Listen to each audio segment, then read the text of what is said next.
My name is Rose Bentley. I am Group Director of Clients and Strategy at Propeller, your host for this evening, and I would like to first of all give a big thank you to EssenceMediacom for hosting us in this amazing space, in the legendary bar downstairs.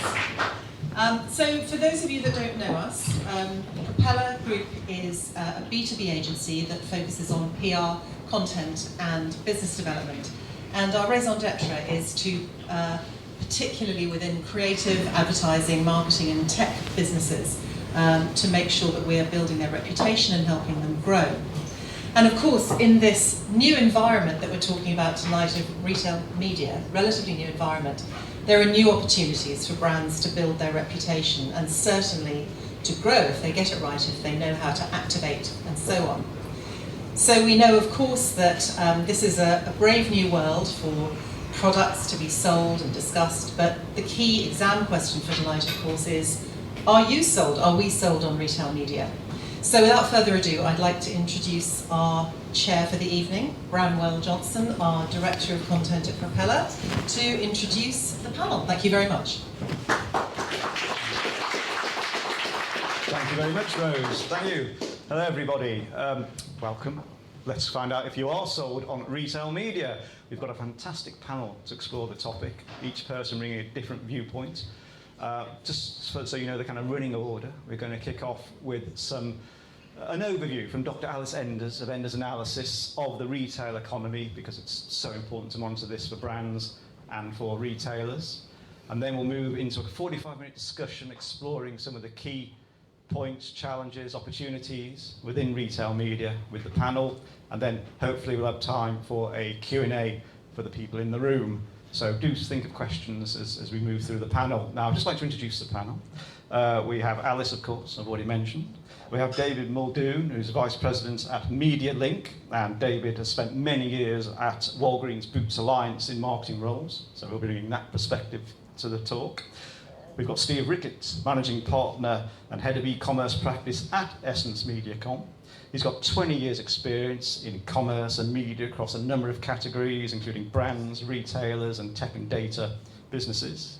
And last but not least, we have Nick Ashley, who is Managing Director of Tesco UK at dunnhumby, and he was previously Head of Media at Tesco. And even before that, he had an existence in media agencies, where he was Chief Client Officer, it's hard to say with your teeth in, at Mindshare.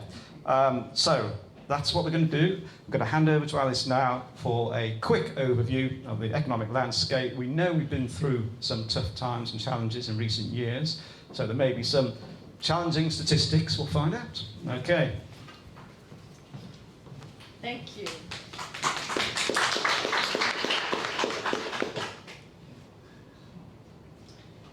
Right, so of course, we were all here through the pandemic.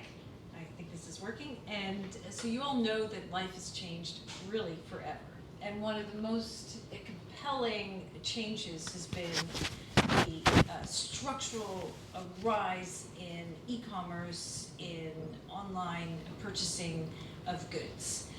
This data only relates to goods. Obviously, there are a lot of services out there that are being transacted online, but we don't have like-for-like data on that particular series of verticals. You know, like travel, obviously a huge online opportunity, etc. So this is all related to online retail sales, and this is volume data. It's corrected for inflation, because as we all know, inflation has been very significant distortion in recent years in terms of retail sales, particularly in this current environment.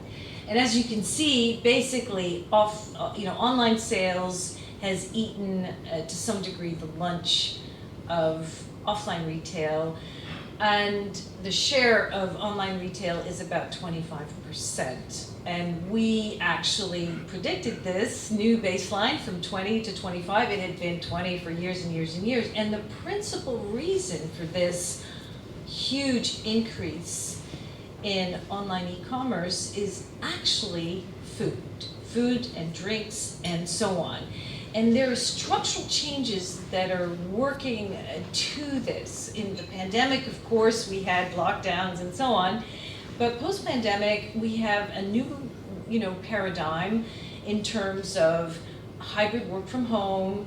And then, of course, the cost of living crisis is also acting on this. So people are spending more time at home, they're purchasing more goods for the home, and food and drink, and these really important recurring expenditures are a big part of this. So the opportunity, of course, if you look at the trend line, is up in a way for online e-commerce. Now, if we look at category level impact, you can see that food is one of the big upward categories. Now, food is a really, so when we say food, by the way, we're talking food stores. So it means everything that's sold in a food store, which, as you know, includes FMCG products, health products, all the rest of it, and so on. And there's been like a structural increase. And the reason why this is super interesting is because unlike clothing or household goods stores, etc., food, and all the cluster that goes with it, drinks and so on, is a recurring expenditure. So one of the reasons this is a really interesting topic, retail media, is because, of course, this is a different kind of expenditure. People do not buy clothes every week, at least we shouldn't. They don't buy sofas every week, right? They don't go on holidays every week, but they do buy food and drink every week, and they buy all the associated household products that are sold in those stores. And this is a category breakdown for you. So as I mentioned, we have a structural increase from 19% to 25% in total retail, excluding fuels, of course, which are not transacted online, obviously. And if you look at the food category, which does remain the lowest category in terms of share of online, because of course, we know a lot of people go and do their shopping in person. But the important thing is it's a huge category. Excuse me. And then you see also the issue of, clothing. Clothing has had a very big comeback post-pandemic. Household goods, another big increase, partly driven by the improvement in homes that occurred during the pandemic. People are now accustomed to spending more time at home. Their offices are at home and so on. And then we have some other store figures in there, but the really important thing I wanted to focus on was the structural shift in food.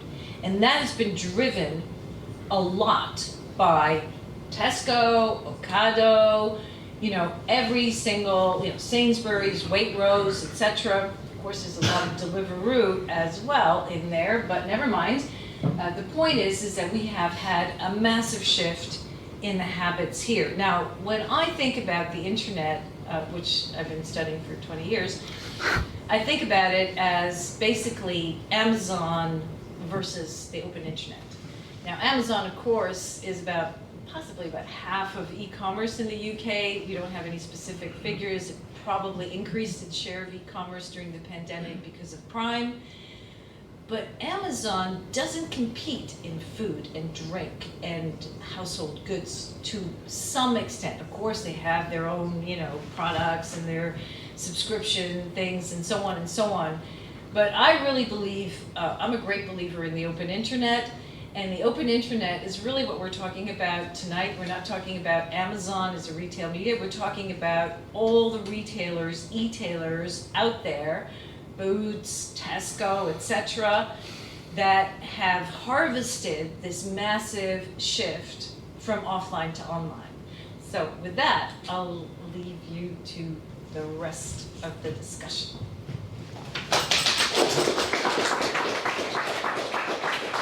Thank you very much, Alice. You can now join us on these comfortable stools. All right, that's great. Thanks very much, Alice. We now understand what people are spending on. Let's explore how brands can reach them via retail media. Is everyone sitting comfortably or uncomfortably? All right. It's always good to start with a definition, and we have different levels of knowledge of retail media. It's still quite a nascent media in some ways for some people. So let's try and get a definition. I've lifted this definition from an article because I think it's well written. Retail media is defined as the additional sales potential of the retailer's existing store and digital assets to promote third-party brands. Nick, let's kick off with you. Do you have a build on that, or does that do the job? So I would start with the advertiser rather than the retailer. Okay. So I think it's an array of opportunities for an advertiser to reach the customers that really matter to them, and that's important, across either a retailer's set of owned assets, so those owned assets are either in-store or they're online, where they're at, and through the use of data. And that's becoming much more important, is the use of data over time. And the reason that's important is that A, it allows advertisers to target the customers that matter to them, and B, it allows them to measure whether there's been a success. Thank you, fantastic. And anyone else see anything to add to that as a definition? I think it's a really good definition. It's about what's on the retailer site inside their store, but how to use that data to measure elsewhere. And I think that often gets called many different things. That might be off-site, it might be programmatic. But I think we should just try and make sure in this panel we're super clear on what that means. But yeah, we've done some with Tesco, we've done Humby, using both in-store and by using online and by using third-party works very well. And just picking up on one point, you were talking about it as being a nascent industry. It really isn't. I mean, Tesco have been, and all the other retailers have been having these conversations with their brand partners for years and years and years. I worked in partnership marketing as part of Boots, and we were having these conversations 10, 15 years ago about how they bring their brands to life using customer data. So it's definitely not nascent. Yeah, and I think I'd add, whilst you've rightly focused on the shift to online, the in-store is still, I mean, Tesco has, for example, has nearly 3,000 stores across the country. So the scale and the footfall and the frequency that people are visiting these stores gives a huge opportunity for brands. And that conversation that we've been having for 20 odd years. Yeah. Yes. Well, that kind of interestingly leads into why is it such a hot topic now then? Why is the media full of headlines in the past 6 months? If it has been around for a long time, what suddenly pushed it to the forefront? What forces are at work here? I know Alice had something to say about cookies, was it? Oh, yeah, well, one of the big shifts in the internet landscape is the new regulatory paradigm around cookies. To some extent, it's reduced the opportunity for the open internet, but to another extent, it's actually enhanced and increased the opportunity for, what we refer to as walled gardens like Tesco and Boots and so on. But I think it's also really interesting from the perspective of the development of the marketplace concept, which is that, Boots can kind of offer an opportunity for competition from not only its own products, but other products. And, there is, the consumer really benefits from more choice. And that choice is found on that retailer website where they regularly, go to shop. So I think it's an expanding opportunity for a lot of third-party sellers as well. That's made it really exciting. And Alice touched on this, but the pandemic obviously had a huge impact in terms of a lot of people moving to online shopping, and that definitely gave it a massive shot in the arm. Excuse the pun related to the pandemic. I also think there's a broader macroeconomic environment. So if I think back to when I was at Tesco, we were having to rightly justify our marketing spend every single day of the week. And I'm sure you've all got the same when you're speaking to your clients. And so in that environment, I think media that can demonstrably show return on investment, which retail media, we talk about it as the closed loop, which retail media can do. I think some other channels find that harder. Probably gives it a little bit of advantage in this environment. And I definitely pick up on what Alice is saying. I think what retailers have is they have that consent, because obviously if you're buying, you need to have it delivered to your home. So that first party data is really, really important. They also have intent. They understand what people are looking for, what they're looking to purchase, and that context of being in a shopping behaviour.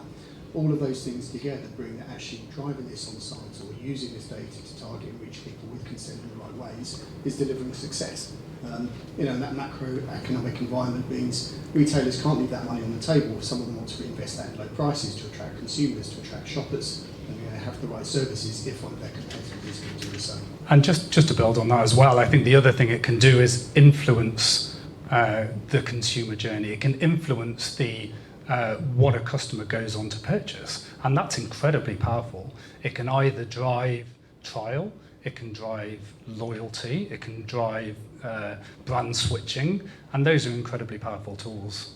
Yeah, if we look at kind of consumer behaviour or shopper behaviour, over half of us start our product searches on a retailer rather than in Google. And if that's where we're starting to look for products, that's what we need to be brand, kind of reach discovery, kind of tell our story, do the cross-sell, do the upsell, do all of those things we want to do as brands to succeed. It's a perfect place for that kind of shift in behaviour. I also think in this current environment, and I hate to use a well-worn trope, but there's the top of the funnel and the bottom of the funnel, right? And so when someone goes to a Tesco website or to a Boots website, they have an intention to purchase. It's not really the discovery phase, but they, could be something that they've already bought in the past, but they are really accessible, as David said, to switching, because the cost of living crisis is making people very they're scrutinizing their every purchase. So we're talking about an experience that is already at the bottom of the funnel, which is the key, of course, the key value for search, but you're serving it in a safe environment. You have all the data there, you've packed in loads of more data, and you're just in a really great position, to drive that purchase. Yeah, it's a bit like in a Tesco or Boots store. Just as you're about to check out, you have those impulse aisles or those kind of, it's usually chewing gum, isn't it? It's like that. It's how can you get somebody to, as I say, make another purchase? I think I agree. It's very strong at the bottom of the funnel, but I don't think we should think about it as only performing there. So increasingly, retailers are working with other partners. So for example, we've struck a partnership with ITV, where brands could use Clubcard data to identify a specific audience that they want to target on broadcast television and reach them efficiently. And that's obviously a consideration play rather than a bottom of the funnel play. And we're seeing lots of that, and that's happening lots in the US. Amazon are doing it, all the brands doing it. So I think we'll see more of that as well. So it becomes more of a full funnel experience with obviously a really key focus at the bottom. All right, thanks, Nick. You've leapt into the myth-busting section already. No, that's fine. You've laid out the potential, all of you. You've laid out the forces that have brought it to the fore at the moment, and the potential. But what is the kind of mind shift that marketers or brands have to make, when they're looking at their potential choices and opportunities to fully grasp what's at stake here or what's at play? Anybody fancy taking that one up? I think part of it is, I think the first thing it should always be, is this investment delivering a return for me? That absolutely has to be the first thing, whatever that return is. So for some brands it will be sales, but it should be a robust assessment of, is it delivering incremental sales rather than sales I would have got anyway. For some brands it might be consideration of switching or launching a piece of NPD, whatever it may be. So it depends on the ultimate objective really. But I do think it can fulfil a role across different elements like that. So the key thing I would advise people to think about is the idea that all it is prompting people at that final point of purchase. It's much more than that now, and it's become much broader. So I think it's a bigger opportunity. Yeah, I agree with that. I think some of it's come out of shopper marketing, trade marketing, we call it lots of different things. This is retail media. It's the easy place to start with, for example, sponsored search on a retailer or sponsored search on a marketplace. But it is so much more than that. The opportunity to influence people through their whole shopper journeys, understand they're looking at cross-sell, upsell. What are the things that are really going to meet their objectives? What's the keywords they put in? What you see, if they put the same keyword on Tesco or Amazon versus Google, different context associated with that and what they're trying to achieve and where they are with the journey. I mean, fundamentally, one of the big things changing here. So we think as Group PM that this is worth around 120 billion this year, kind of across the world. And that's order of magnitude of kind of 9-10% of total spend. It's actually really significant already out there. If we look at the UK, it's about 3.6 billion, around 9% this year of kind of total media spend. Putting on the order of magnitude of kind of TV, this is a place that cannot be ignored. It is working extraordinarily well. To some degree, the sophistication of the digital kind of operations and propositions has got much, much better. For some, it was optional. It's really mandatory for brands to do this to compete and to hit all of those objectives. And Nick's just talking about some of it's IRAS, incremental RAS, return on ad spend, and some of that's really about new to brand and driving new awareness, new people into driving and shopping. Particularly looking back to Alice's, I think the final thing on this is that given that shift overall of people to online, some brands really want to overwin share on e-commerce. If they can get an extra percentage point there versus in store, they're on track for a really good long-term performance. The only other myth that I would say needs busting is that this isn't consumer focused. I actually think it's incredibly consumer focused, because if you do it in the right way, what you are doing is you are offering up products based on deep consumer insights that you know that they will like. So actually, much more than, I don't know, a brand putting their money into, I don't know, TV as an example. Not that there's anything wrong with TV, but much more than that, it is based on really deep consumer insights. So it can be incredibly targeted. So I don't think people should ever think it's not consumer focused, because it is. All right. Well, I think I've got a few more myths to bring out and for us to kick around, actually. And one will be, is it just for classic CPG and FMCG? I mean, that's obviously kind of a sweet spot at the moment. But is there opportunity for adjacent sector brands or other brands to use retail media? Maybe you might have some examples as well. Yeah, I think this goes across many, many brands. I think firstly, there's a phrase used in industry, endemic. This effectively means a brand who is selling on that retailer or marketplace. Pretty much all of these should or are doing retail media to different degrees in different places across grocery category, electronics like Dell, home like Temper. Effectively every category is doing this to some degree already, because they've done shopper marketing in the past, and they're shifting that to the new opportunities. The other thing that's kind of, for retailers, the big opportunity here is non-endemic, to again use a phrase. This effectively means a brand who's not selling on that retailer or marketplace. And given the relationships and the trust that retailers have with their shoppers and the consent they have, there are brands like Chewy, the travel agent, that use this to drive success for them in selling holidays and building brand awareness. And that's a really big opportunity for retailers to expand out much more broadly. So I think definitely it's an opportunity. And it's definitely being underutilised. But I would just come back to the fact it has to be contextual and the consumer has to be at the heart of it. And as long as that remains, because if we think about it, the biggest amount of sales that retailers will always get, it will always be the vast majority of sales will be through the stores, through shopping. It won't be from the revenue that they generate. Although it's going to be big, it won't be from the revenue that they generate through retail media. And therefore, the consumer always has to be at the heart of that, because that is going to be the biggest part of sales, always. Can I just bring in direct to consumer? Because there are a lot of new businesses that have come up in the UK, through Facebook, etc., direct to consumer, companies that don't have any retail footprint, etc. And this may be actually quite an exciting opportunity for them in relation to, say, Facebook, YouTube, etc. So I'm just sort of saying, with the marketplace concept, that really makes it more elastic than it has been in the past. I mean, and that's interesting. Again, another myth. Is this just the stomping ground of big retailers at scale, or kind of the smaller retail networks exist that can be used, and is there an opportunity for brands to work with them? I think, so if I can just talk about Tesco here, but that small company. That small company, but we often get asked about this from brands. Okay. So, I'm a small brand, I don't have a big budget, can I work with you? I suppose our answer would be, well, there's a club card database of 21 million households. We can slice and dice that in the most interesting ways that I couldn't believe until I went to dunnhumby, with fueled by amazing data science. So that gives opportunities for brands, regardless of this one. I think it's so brilliant. So whether you want to target a very niche audience and you've got very specific challenges that you want to address, then we can help create an audience for you.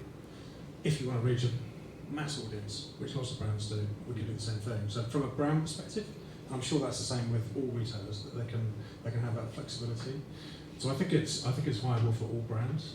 I really do. I mean, I can talk less about other retailers, but for brands, I think it's viable for the big and the small. So I'm surprisingly going to agree with you on some of that, considering what we run. I mean, we've kind of got big global clients like Coca-Cola and retail media as part of that. Down to clients we have where the only thing we do is run retail media for them. For example, Moe Snack Salmon, which we kind of run with kind of performance and metrics and driving awareness inside that. That works very well, and they've grown tremendously over the last couple of years with the use of retail media in particular. So it is across those. It is across the smaller retailers. I mean, back to Alice's point, we've talked about actually retailers and marketplaces. They are different. Amazon's both. Retailer is typically wholesaling or buying the goods and then selling one and choosing the price. A marketplace, a brand like a D2C one, is choosing the price, choosing how they do the logistics and fulfillment. So two different models there. My Boots, as you say, have actually shifted and got both of those models in there. Again, therefore, it opens it up to almost everyone to think around how to do this and how this can succeed. We know from our clients as well that if we run retail media, it drives sales on the D2C side. So we've measured that, kind of using clean rooms and other things to kind of safely look at how the data works, but running retail media drives sales in other channels. Running online retail media drives sales in store. So all of these things is making sure you're picking up all the metrics, picking up all the things that are going to drive success as well, and it works all shapes and sizes. Yeah, and just one final point in terms of if we think about coming away from the big retailers, and we at MediaLink work with some of the biggest retailers in the world. But if we think about those kind of smaller retailers, I think if the product is sold in those stores, then there's an opportunity, and the opportunity comes when you reduce complexity. And I think the landscape is still too complex, and I think it needs to be simplified in order to make it more easily accessible for lots of brands in lots of different stores. Yeah, no, we'll definitely talk about the complexity, because that leads very nicely into basically, you've painted a lovely golden picture of a fantastic opportunity, but of course nothing is ever that simple and that easy and that perfect. So for retail media to reach its kind of full potential, what problems are around that need to be addressed still? Let's take this head on. There are still some issues around. I think there's one about, we've started to see some work this year on it, but it's always been really hard to size the opportunity. So the IAB have done some work this year, as probably everyone knows, where we've seen the size of the digital-only retail media market in the UK. I would say that hugely undervalues the actual retail media market in the UK, but it's a start. And that's useful because it's useful for brands who maybe not, they don't really know how much they should potentially be spending in that space, what their share of voice could be, what it should be, etc. So that's a really important step, is getting a proper independently audited set of numbers that everyone can work with. So that's a key thing. And I suppose that's whilst I agree it's not nascent, the digital bit of it is nascent. So it's understandable in this industry as to why we haven't had that really. Yeah, but I think we need to see more of that, definitely. I think kind of definitions, guidelines, standards, these are all things that we're seeing different industries clash together. We talked about customer today, but if we ask people in the room what a customer means, some are going to talk around the customer is Tesco. If you're a brand, your customer is Tesco, the shopper is the person buying, the consumer is the person consuming, which might be your dog in the case of dog food, for example. But there are people with those definitions. As these industries come together, we need to make sure people are talking around the same things and understand it. If we think about attribution, so actually if we're talking about a ROAS, a return on ad spend, if I look across the grocery retailers, they all have a slightly different definition of that when we run. Some are taken into account, for example, what you order versus what is delivered. Some are not. Some are doing that on 7 days, some are doing that on 14 days. Actually just making sure you fully understand that, there's some consistency across all of that will take away some of that kind of difficulty for people that are beginning to get invested in these very nascent bits that have got very mature very quickly, but that kind of shift to particular digital is there. So I think, addressing some of those will help. But you're right, anything nascent is never perfect. It takes that bit of time to get right. Yeah, I would add to that to say, I think we've spoken a lot about complexity. We've talked about the importance of measurement. I think those are things that need to be improved. We've got the GDPR in the UK, obviously, which makes it different to the US market, which makes it more challenging for brands to understand how retail media fits as part of their omni-channel journey. And I think we need to spend more time thinking about data clean rooms and things like that in order to look at how retail media can be a full and optimized part of the total journey. Yeah, and I think that one of the things that the digital industry has suffered from is measuring the easy things to measure, not the right things to measure. And I think as we look at retail media, we need to make sure we do the same thing, that we're looking at holistically what benefit is this driving to the brand, and not just attributed sales, but what's it doing to the mix, actually what's it doing to share, exactly all the things you were talking about. When retailers have that data, they can understand shifts in behaviour by looking at the patterns of things where they have consent and loyalty club cards and so on. So absolutely, let's make sure we're measuring the right things, and let's be clear on what those measurements are. Alice, from your viewpoint, working at the media sectors, measurement, what would you say needs to be focused on in retail media in terms of measurement? Well, I think that the huge opportunity here is actually in packing a lot more data in behind the data that you have. And that's what we've seen on the open internet. Obviously now cookies have made it more complicated. But I think, in terms of, the digital experience, you spoke, David, about TV. Obviously, TV is a big destination for brands. They still love to buy very expensively. Large audiences, that is still the core, if you like, of your big brands, your car makers, et cetera, and all that. So there is a kind of disconnect between measurement on TV and of course, attribution and rate of return on investment and all the rest of it, and the digital experience. So I think I'm personally love data more than anything in the world, and I think of e-commerce as being a huge opportunity to leverage data. And I think the real opportunity here is also, really to target advertising. TV advertising isn't actually on the whole targeted, obviously not. You're buying a big audience, you want to have a big impact, you're aligning it with a Love Island, etc., that kind of feel-good experience. So I think I think this issue of attribution, rate of return on investment, the wider issue of switching, you may not switch the first time that you're addressed by an advertisement, but you may be switching the second or third time. So I think this issue of repetition, and that's why I think, food and drink and obviously household goods is such a huge opportunity, because, these are highly recurring expenditures, so you can really get a lot of granularity in terms of what it's going to take to make it work. I was going to say, I also think as the propositions evolve, the measurement needs to evolve as well. So an example I can give you is, so we've just launched a whole load of digital screens in store. I saw a case study today actually, and if you look at it purely on a test and control basis, the incremental sales it delivers absolutely amazing. Why wouldn't you do it as a brand? But I think that undervalues what it actually does.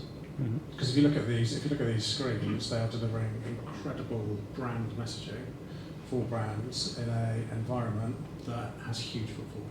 So it's exactly the same as a digital out-of-home poster on the tube, and we don't give any attribution to that whatsoever at the moment. So as things evolve moving forward, I think we also need to think of the broader value that these different propositions bring. I think the other thing that data really brings is its insights into how people shop. The way that we would promote a monitor or a laptop on Amazon is quite different to how we would do something on Tesco or the grocer, for example. With grocers, you're doing a repeat purchase week in, week out. Getting into favourites or the last basket is really important, but you wouldn't worry too much about that in other categories where you're making one purchase a year. So there's different approaches to understanding the shopper underneath all of that is one of the most critical things to do, and that's what retailers can share. More so than many other media owners, obviously, given where we're shopping and buying. All right. Oh, go on, Alice. Well, no, what I wanted to say was one of the issues around Amazon, for example, is the fact that many brands that sell on Amazon don't actually enjoy the benefit of the data. So I think that one of the really big issues for a brand would be, how does retail media bridge that gap? How do you share the data? How do you get the data into your broader model for the omni-channel experience and so on? And that is, I think that's one of the really biggest challenges in terms of drawing brands onto retail media, is actually giving them what they need in order to understand retail media. Agreed. I'm going to switch attention to operations and structures, and then David mentioned the complexity within the actual marketing teams. None of us are with a brand at the moment, but if some of you got brand experience, where are the challenges there in operationally buying retail media if you're brand side, client side, and on setting up on the retail side? What have we got to do team-wise and so forth? Do you want to address it first, David? Well, I was actually going to come at it more from a retailer side and the organisational structure from a retailer side, because I genuinely think that if you compare the retailers' organisational structures for retail media compared to, let's think for a second about the opportunity here. So Walmart, over the course of the next kind of year or two, are going to be bigger than Yahoo, Snap, in terms of the advertising dollars that they bring in. But the structures of their teams are still pretty small. And what I don't think retailers are doing enough of, and I don't think they're maximising the opportunity completely, because what they're not doing is they're not set up like a traditional media owner, not necessarily a traditional media owner, but a tech owner and things like that. They're not set up like that yet, because they're not actually proactively going out to agencies, going out to brands and making the most of these opportunities.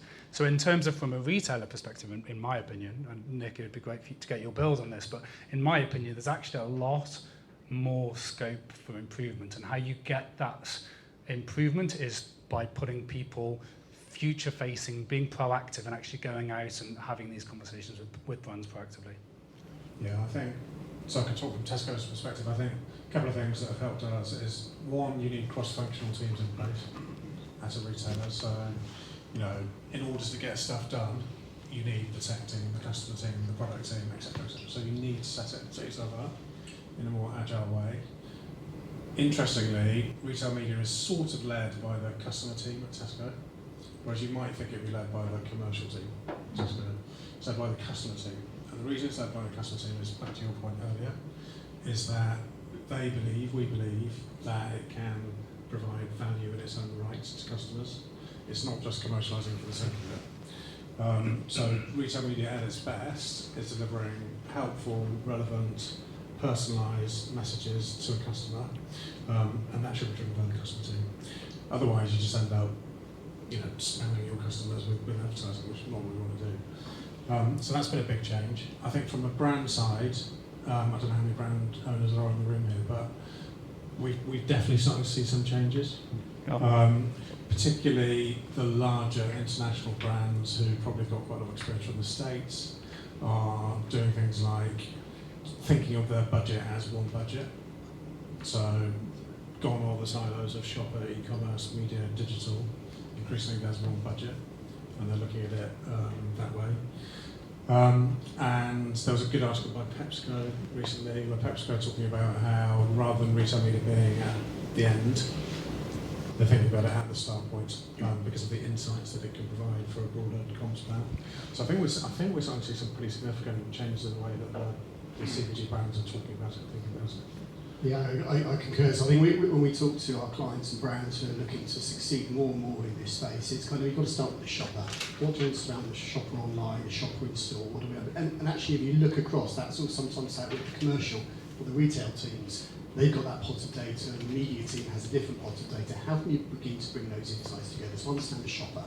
It's then about getting it right on the digital shelf. Actually, do you have really good pack shots on there? Do you have really good product descriptions of things that are going to stop being in the way of someone saying, I'm not quite sure what size I'm going to get. Is this the same as the one I've compared it somewhere else? So the things that really tell the story of that brand, consistency with the TV ad, for example. And then understanding actually what's the sales analysis say? Where should you be focusing your time to drive share, to kind of grow success and so on. But as you think around those things, they often have sat in very different departments inside different brands. And we're seeing more and more of a need, and some are restructuring the way that they're set up. It's a single budget, and some it's still separate budgets, and others that then bring back in some alignment. Or even just between the product content team and the kind of media team on here to make sure there's no point spending a lot on a media campaign if your product's not perfectly placed on the Tesco shelf or the Amazon shelf, for example. So we're seeing those kind of changes that people set up for success with this new digital world. If I could just share one thing that I actually think is broken at the moment and does need fixing. So ultimately, if you think about a brand's relationship with a Facebook or a Google or any of those companies, what they have is they have a single point of contact. They have a single point of contact going into Google, a single point of contact going into Facebook, etc., etc., etc. What they don't have at the moment is a single point of contact going into the retailers.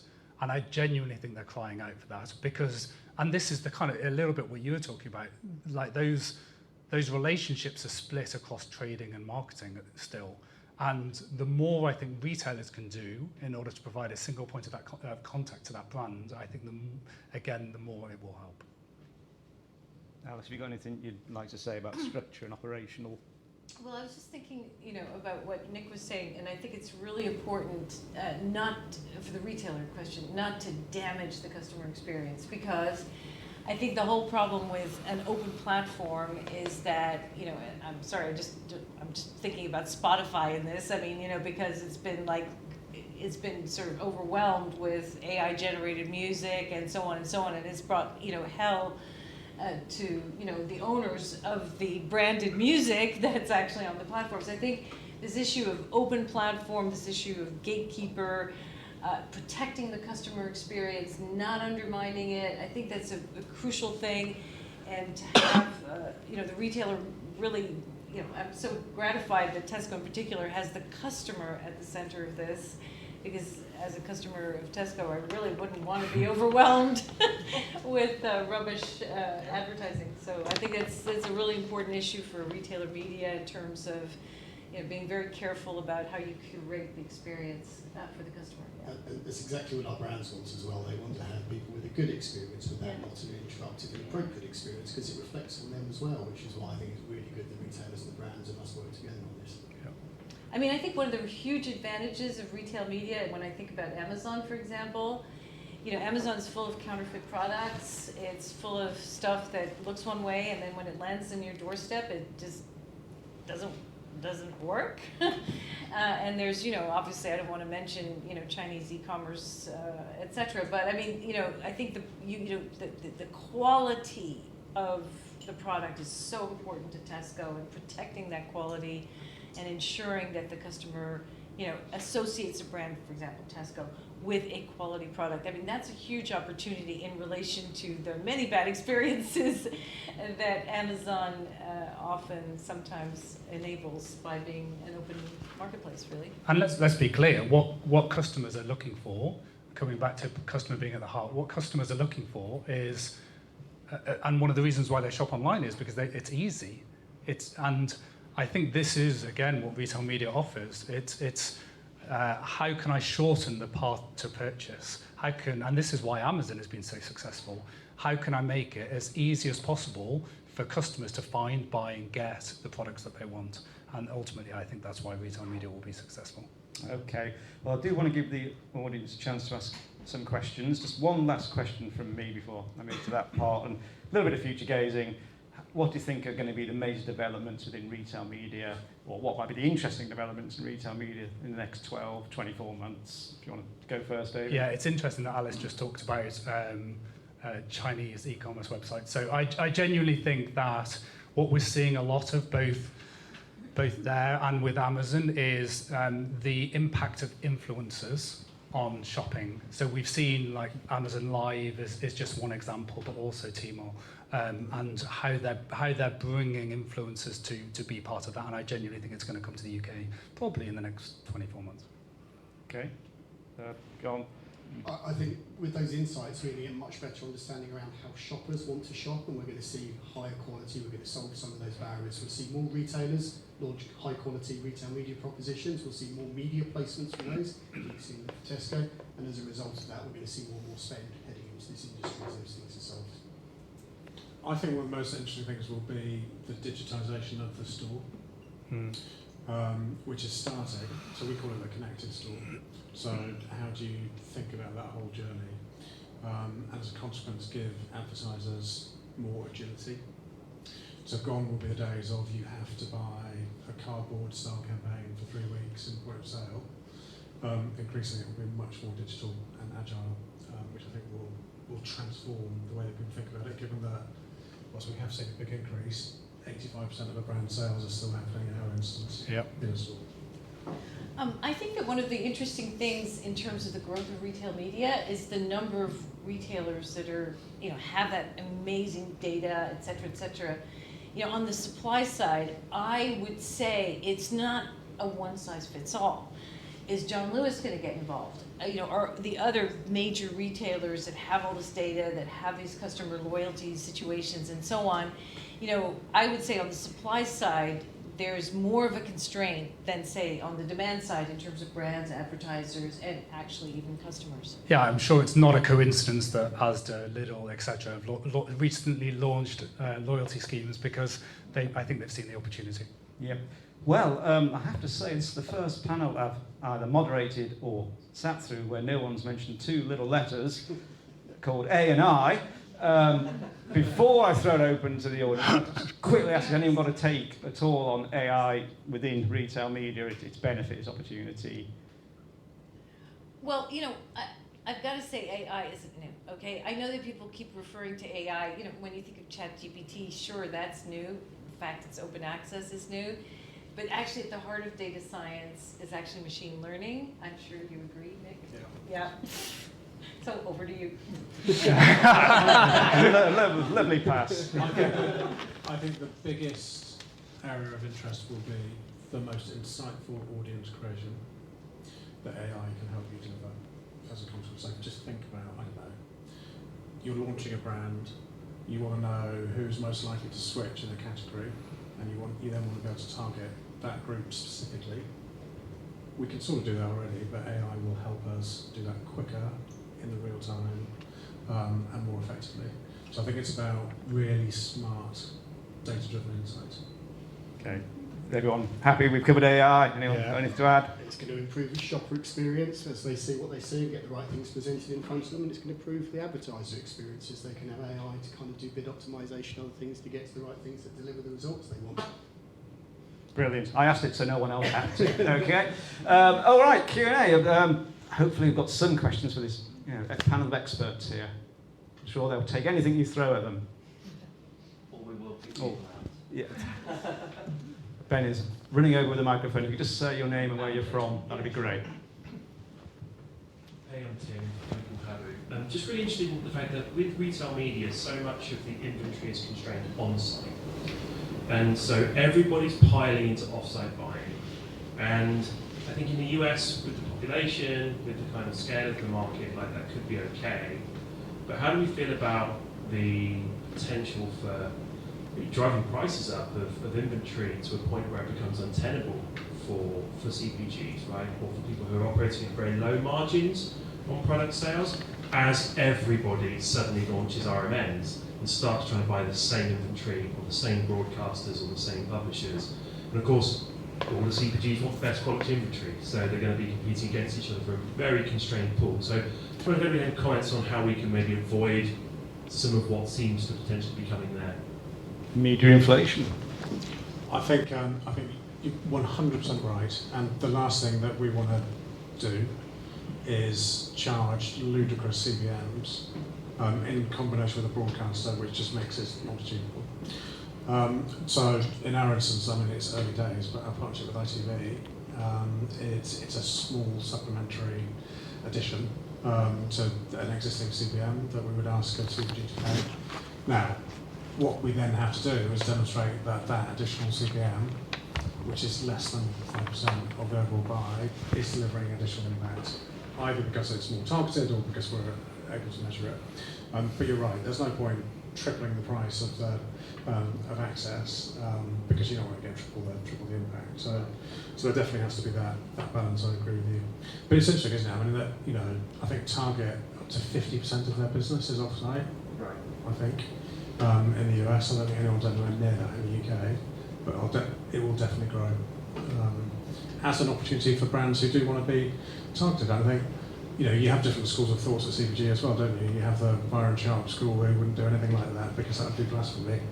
And you have other schools who actually think, I don't know, if you're P&G and you only want to target dishwasher owners, then why wouldn't you? So I think there's a balance between different brands, personally. I think it comes back to the bid price, which is who's really measuring the true metric that they should be measuring, and therefore can make some really good decisions about what they should do. A bunch of offsite media will run will be kind of consideration or mid-funnel or upper funnel. It's not just about being that lower funnel, it's about that balance of thinking around what's right for that particular retailer with the objectives of that brand, or with the objectives of that particular campaign. Is it about driving sales or is it about driving awareness? And again, that changes the value. But I think we'll see more and more offsite propositions with better use of the data to do better targeting, and therefore there'll be more interesting supply over the next kind of 6, 12, 18 months on that as well, which will also mitigate that to some degree.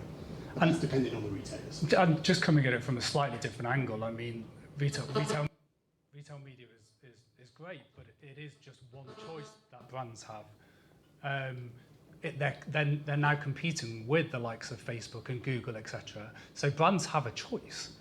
And if the prices go up too high, then brands will switch to Google, or they'll switch to Facebook, or they'll switch somewhere else. So there's always a choice. Excellent. Another question?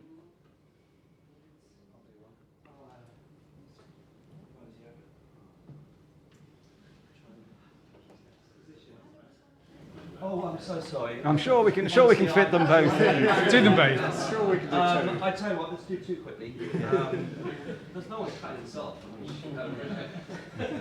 Adrian Baker, and I'm from Inmar Intelligence.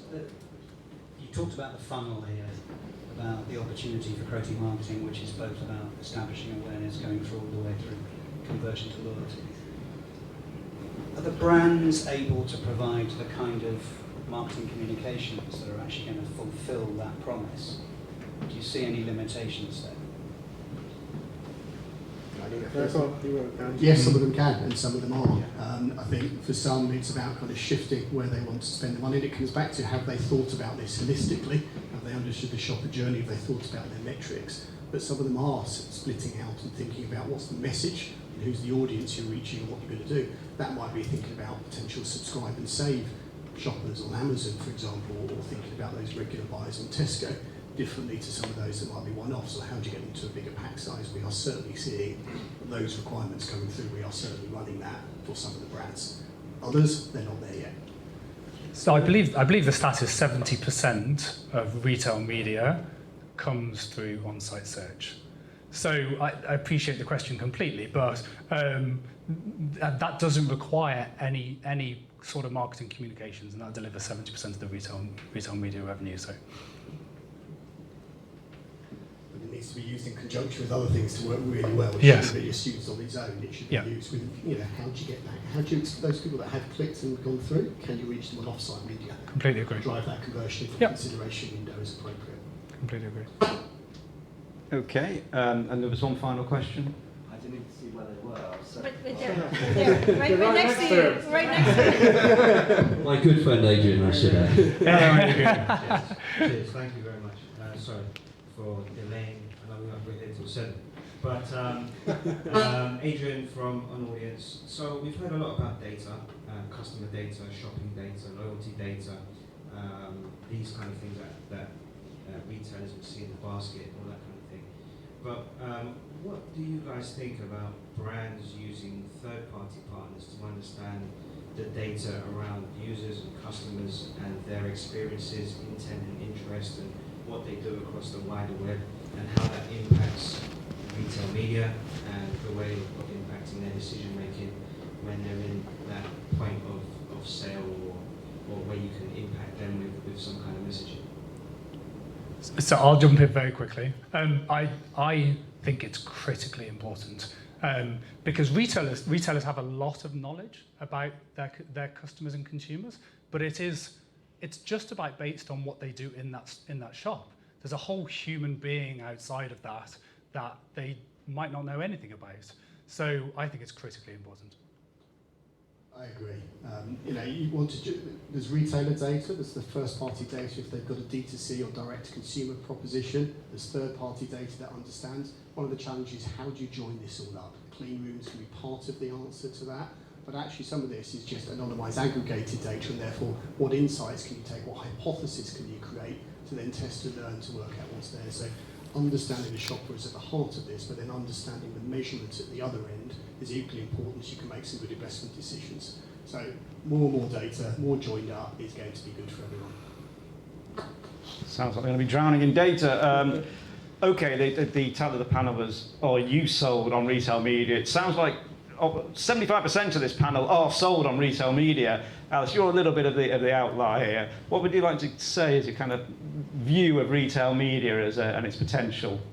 Well, I think that the point that you raised, Adrian. The point you raised again around packing in all that wealth of data that actually is accessible. Experian data, etc., and all these things.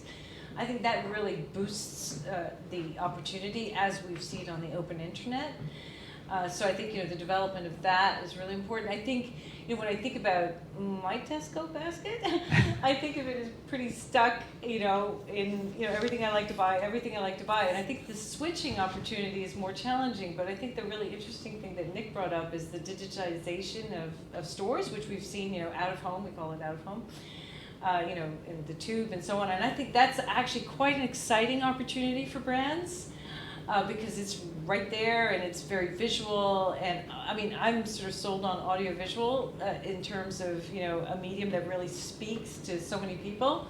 And to provide an in-home an in-store entertainment experience strikes me as actually one of the really big growth areas for this, even if it doesn't necessarily leverage a whole lot of data on the customer per se, and that may be the kind of bigger opportunity at this juncture and then, immediate near term.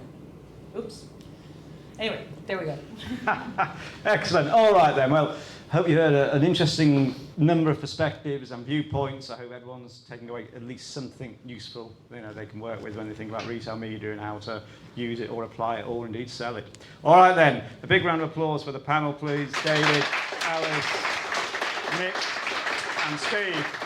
And I'm sure they're going to hang around a little more at the bar because it's quite hot and thirsty up here now, isn't it? So I'm sure we'll be down the bar for quite a while now. Thank you very much. Thank you.